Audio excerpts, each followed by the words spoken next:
Assalomu alaykum hurmatli obunachilar. Bugun sizlar bilan rebani tikadigan Avirlog mashinkalarimizni 3 tasini ko'rib chiqamiz. Videoni boshlashdan oldin like bosib, podpiska knopkasini bosish esingizdan chiqmasin. Rebani Avirlog o'zi nima va nima vazifa bajaradi? Bu savolimizga to'xtaladigan bo'lsak, ko'plab tikuvchilarimiz bilishadi.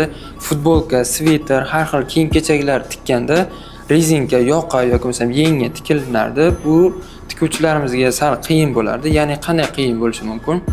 Rezinka bilan badanni mashinkaga qo'yib turib tortib tikilinardi. Bu tortib tikkanda har xil chiqardi. Ya'ni qanday tikkanda badan bilan rezinkani o'ynashi yoki bo'lmasam badandagi Avirlog bilan rezinkani Avirlogini joyi bitta yerda emas, ya'ni joyi o'zgarib qolishi.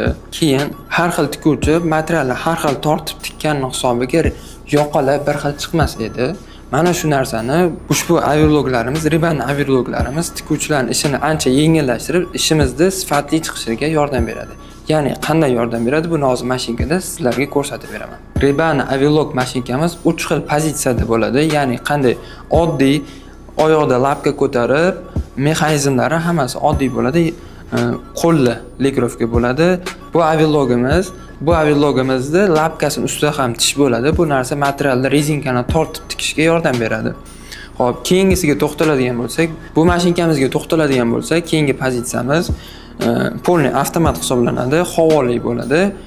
Lapka ko'tarishi bitta pedalda, bitta oyoqda bajariladi hamda rezinkani qo'yib tikkanda mana bu yoq tomonda tizzada mana bu pedalga bitta bosib qo'yiladigan bo'lsa, rezinkani o'z avtomatik tarzda tortib oladi. Bu esa material bir xil tortilib, ishimiz sifatli chiqishiga qo'l keladi.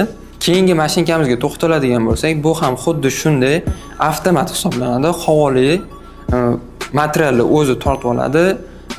Bundan farqi mana bu yoq tomonda rezinkani o'rtasini to'g'rilab tikishga alohida mexanizm qo'yilgan. Bu ham havoda ishlaydi. Buni hozir sizlarga ko'rsatib beraman. Xo'p, bu mashinkamiz qanday ishlaydi deydigan bo'lsak, mana bu yoq tomonda pedallar bor. Bu narsa mana bu tepa qismiga rezinkani birinchi qistirib olamizda, pedalni bitta bosganda material pastga tushadi. Bu yoq tomondan esa rezinkani o'rtasiga mana mexanizm ushlab turib, materialni bir tekis qilib ushlab oladi.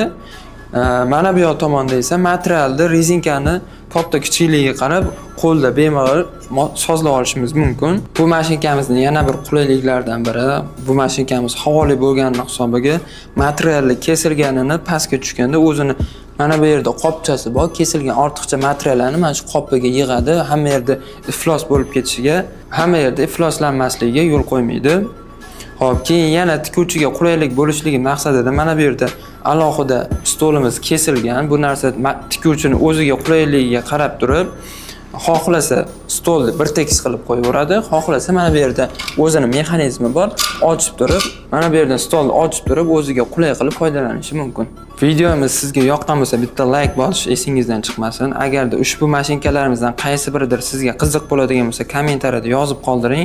Biz siz uchun alohida to'liq holatda video ishlab beramiz. Agarda mashinka xarid qilmoqchi bo'lsangiz, video opsiyaniyasida link qoldiramiz. Link orqali o'tib turib, mashinka haqida to'liq ma'lumotlarga ega bo'lishingiz mumkin. Mashinkaning narx-navosi, qanaqa mashinka hamda mashinka xarid qilmoqchi bo'lsangiz, bemalol xarid qilishingiz mumkin. Keyingi videolarda ko'rishguncha xayr, salomat bo'ling.